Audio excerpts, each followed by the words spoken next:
Hi friends, welcome to our channel. இன்றைக்கி நம்ம தோசைக்கு ஒரு சூப்பரான வேர்க்கடலை சட்னி தாங்க பண்ண போகிறோம். டேஸ்ட்டு செம்மையாக இருக்கும். 3 ஸ்பூன் எண்ணெய் விட்டு கொஞ்சமாக ஜீரகம் சேர்த்துக்கோங்க.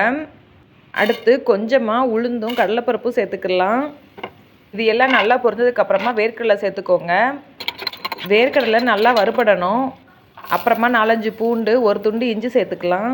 நான் 3 மிளகா சேர்க்குறேன். உங்களுக்கு காரம் கம்மியாக வேணும்னா கம்மியாக சேர்த்துக்கலாம். ஒரு மீடியம் சைஸ் வெங்காயத்தை கட் பண்ணிட்டு சேர்த்துக்கோங்க. வெங்காயம் நல்லா வதங்கினதும் தக்காளி சேர்த்துக்கலாம். நான் ஒரு பெரிய சைஸ் தக்காளி சேர்த்துருக்கேன்.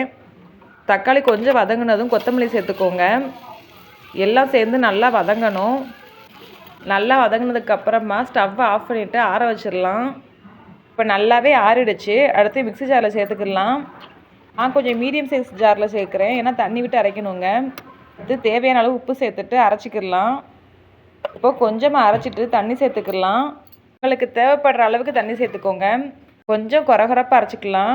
இப்போ டேஸ்ட்டான வேர்க்கடலை சட்னி ரெடி ஆயிடுச்சு. இந்த சட்னியில் நான் புளி சேர்க்கலை. உங்களுக்கு வேணும்னா ஒரு துண்டு சேர்த்துக்கலாம். புளி சேர்த்தாலும் டேஸ்ட்டு சூப்பராக இருக்கும். நீங்களும் ட்ரை பண்ணிவிட்டு கமெண்ட் பண்ணுங்கள். என்னோட இந்த சட்னி உங்களுக்கு பிடிச்சிருந்துச்சுன்னா லைக் பண்ணுங்கள், ஷேர் பண்ணுங்கள், கமெண்ட் பண்ணுங்கள். மறக்காமல் சப்ஸ்கிரைப் பண்ணுங்கள்.